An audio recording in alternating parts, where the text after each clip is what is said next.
Hi friend, आज मैं आपको बताने वाला हूँ उत्तर प्रदेश मतलब यूपी इशूड मैरिज सर्टिफिकेट पे अपोस्टाइल अटेस्टेशन किस तरह से प्रोसेस किया जाता है। देखो, ये आज एक मेरे पास एक यूपी इशूड मैरिज सर्टिफिकेट है। देखो, certificate of registration of marriage marriage certificate है। इसके बैक साइड पे स्टेप बाय स्टेप अपोस्टाइल का किस तरह से प्रोसेस हुआ है आज मैं आपको बताने वाला हूँ। कभी भी अपोस्टाइल करने के लिए इस तरह का ओरिजिनल मैरिज सर्टिफिकेट चाहिए। देखो, यहाँ लिखा हुआ है Uttar Pradesh marriage certificate registered करके सर्टिफिकेट है उत्तर प्रदेश का। तो इस तरह का ओरिजिनल मैरिज सर्टिफिकेट चाहिए होता है और उस पर मैरिज रजिस्टर का इस तरह से स्टैंप और साइन होना ज़रूरी है। अगर ये स्टैंप और साइन नहीं होगा तो इस पे अपोस्टाइल नहीं होगा, क्योंकि अपोस्टाइल कभी भी ओरिजिनल सर्टिफिकेट के बैक साइड पे होता है। इसके जेरोक्स पे, कलर जेरोक्स पे अपोस्टाइल नहीं होता है। काफ़ी लोग बोलते हैं अरे मेरे पास एक कलर जेरोक्स है उस पर अपोस्टाइल करो। मेरे दोस्त ने किया था, मेरे कलीग ने किया था, लेकिन इंडिया में अभी हम लोग को 14 साल हो गए अपोस्टाइल अटेस्टेशन करते हुए। कभी भी जेरोक्स कॉपी पे इंडिया में अटेस्टेशन अपोस्टाइल नहीं हुआ है। तो इस तरह का ओरिजिनल सर्टिफिकेट चाहिए होता है। और यूपी के हमारे पास काफ़ी सर्टिफिकेट आते हैं। ये सर्टिफिकेट काफ़ी लोग इसका हिंदी में रहता है। देखो, इसमें ये इंग्लिश में है, लेकिन काफ़ी सर्टिफिकेट उधर हिंदी में आते हैं। तो हिंदी में लिखे हुए सर्टिफिकेट अपोस्टाइल में नहीं चलते हैं। अगर फिर उस पर अपोस्टाइल करना है हिंदी वाले सर्टिफिकेट पे, तो उसको अपने को लीगल ट्रांसलेटर से पहले हिंदी को इंग्लिश में ट्रांसलेशन करना पड़ता है।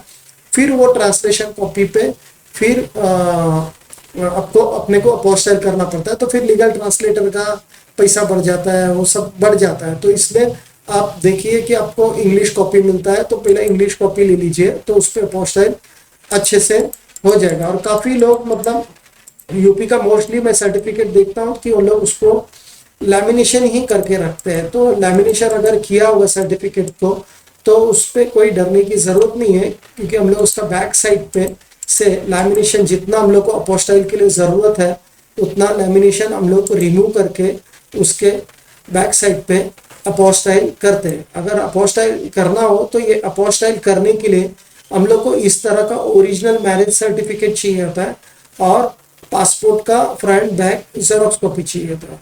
अपोस्टाइल जो भी यूपी का मतलब यूपी का जो भी सर्टिफिकेट होगा उसका अपोस्टाइल कुछ भी हो, marriage, birth, death, living certificate, educational certificate, उसका अपोस्टाइल करने का same as it is process है जो आज मैं आपको बताने वाला। और ये अपोस्टाइल क्यों लगता है, काफ़ी काफ़ी लोग जैसे यूरोपियन कंट्रीज में Netherland, Switzerland, Canada, Italy, France में अपना वीज़ा प्रोसेस के लिए ये इसको यूज़ करते हैं। तो काफ़ी लोग जैसे कि पोर्चुगीज में भी इसको यूज़ कर। और ये अपोस्टाइल अपना ministry of external affair MEA, जिसका शॉर्ट फॉर्म है MEA, वो इशू करता है। तो चलो मैं अभी आपको बताता हूँ कि इस पर अपोस्टाइल प्रोसेस किस तरह से किया जाता है। देखो, ये सर्टिफिकेट का बैक साइड है। इसके बैक साइड पे किस तरह से अपोस्टाइल हुआ है मैं आज आपको बताता हूँ। और ये अपोस्टाइल दिल्ली से हुआ है। यूपी का जो भी सर्टिफिकेट होगा वो दिल्ली से हम लोग अपोस्टाइल करते हैं। तो जो भी है मैं हर एक वीडियो में आपको बताता हूँ। अटेस्टेशन और अपोस्टाइल करने का सबसे फर्स्ट रूल पूरा इंडिया का कहीं का भी डॉक्यूमेंट हो, कहीं का भी मैं बोलूँ, सबसे पहले उसका स्टेप होता है नोटरी। नोटरी में एडवोकेट इस तरह से स्टैंप लगा के अपना साइन करके फिर नोटरी करता है। और थोड़ा स्टेट वाइज थोड़ा थोड़ा नोटरी में डिफरेंस आता है। काफ़ी लोग उससे आर्ग्यूमेंट करते हैं अरे मेरा दोस्त का इसमें नोटरी अलग था, उसमें लाल स्टिकर था, उसमें कोई टिकट्स था। तो सब स्टेट में अगर मुंबई में आप करेंगे तो एक रबर स्टैंप लगेगा एडवोकेट का, एक रेड कलर का स्टिकर लगेगा, फिर उसमें टिकट्स भी लगेंगे, ऐसा रहता है। और काफ़ी जगह पे सिर्फ ये रबर स्टैंप ही रहता है। काफ़ी जगह पे नोटरी उस पर भी बहस करते हैं लोग। रेड कलर का नोटरी होता है, उस पर एडवोकेट अपना रबर स्टैंप मारता है, इस पर रबर स्टैंप नहीं, ये कुछ अलग है, ये फेक है, इस तरह से करता है। तो नहीं, नोटरी एक आसान चीज़ है, कोई फेक नहीं करता है। तो ये नोटरी इस तरह से किया जाता है। सबसे फर्स्ट स्टेप, ये नोटरी होने के बाद में इसको SDM का फुल फॉर्म होता है सब डिवीजन ऑफ मैजिस्ट्रेट। देखो, फिर उसका एसडीएम के ऑफिस में सबमिट किया जाता है। देखो यहाँ लिखा है एसडीएम। एसडीएम का फुल फॉर्म है सब डिवीजन ऑफ मैजिस्ट्रेट। ये सब डिवीजन ऑफ मैजिस्ट्रेट का स्टैंप लगने के बाद में सब डिवीजन ऑफ मैजिस्ट्रेट उस पर इस तरह का अपना साइन और एक डेट डालता है। ये होने के बाद में फिर इसको हम लोग एमईए अपोस्टाइल में सबमिट करते हैं। ये अपोस्टाइल जैसे मैंने आपको तभी बताया, अपोस्टाइल अपना ये अपना जिसको काफ़ी लोग इंडियन एम्बेसी बोलते हैं एमईए को, मिनिस्ट्री ऑफ एक्सटर्नल अफेयर इसको इशू करता है। देखो यहाँ लिखा है गवर्नमेंट ऑफ इंडिया, ये देखो इधर अपोस्टाइल लिखा हुआ है, अपोस्टाइल, ये अपोस्टाइल रिपब्लिक ऑफ इंडिया। फिर इस पे सब अपना डिटेल लिखा जाता है, नाम, डेट, आपका कभी इशू हुआ है, किसने इशू किया। तो देखो ये डॉक्यूमेंट आगे क्या था, मैरिज सर्टिफिकेट मैंने आपको बताया था। तो देखो यहाँ मैरिज सर्टिफिकेट है और किसने साइन किया था, उस पर मैरिज रजिस्ट्रार ने साइन किया था, वो आता है। फिर न्यू दिल्ली से किस डेट पे हुआ है वो आता है। फिर मिनिस्ट्री ऑफ एक्सटर्नल अफेयर जिसको शॉर्ट फॉर्म में एमईए बोलते हैं, काफ़ी लोग इंडियन एम्बेसी इसको बोलते हैं, उसका स्टिकर लगता है। फिर उसका एक नंबर होता है, वो होता है।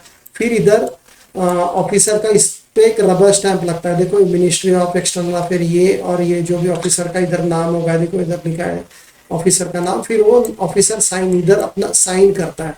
ये साइन होने के बाद में फिर ये अपोस्टाइल वैलिड होता है। और फिर इसको जिसको इशू किया है ये सर्टिफिकेट, जो मैरिज ये मैरिज सर्टिफिकेट पे किसका नाम था, मतलब हस्बैंड वाइफ का नाम था, उसमें से एक आदमी का इधर नाम आता है, इज इशूड टू, तो इस पे नाम आता है। ये नाम होने के बाद में फिर अपोस्टाइल आपका प्रोसेस पूरा खत्म होता है। अगर ये आपको अपोस्टाइल करना हो तो आपको इस तरह से ओरिजिनल मैरिज सर्टिफिकेट और हस्बैंड और वाइफ का पासपोर्ट का जेरॉक्स कॉपी देना पड़ता है। पासपोर्ट होना ज़रूरी होता है। और इसको अपोस्टाइल करने के लिए हम लोग को कम से कम 5 से 6 दिन लगते हैं।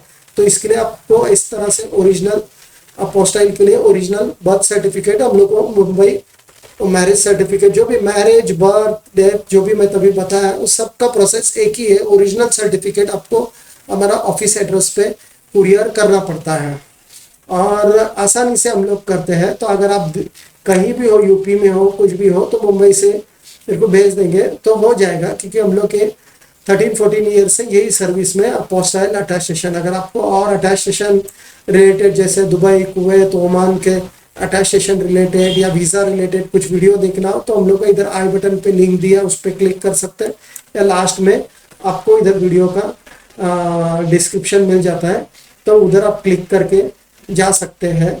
अगर आपको ये मेरा वीडियो पसंद आया तो प्लीज़ इसको लाइक और सब्सक्राइब कीजिए, जिसकी वजह से हम लोग travel related, visa related, immigration related जो भी न्यूज़, रूल्स एंड रेगुलेशन आते हैं फॉरेन के, उसका अपडेट हम लोग डालते रहते हैं। तो वो आपको स्टेप बाय स्टेप मिलते रहेंगे।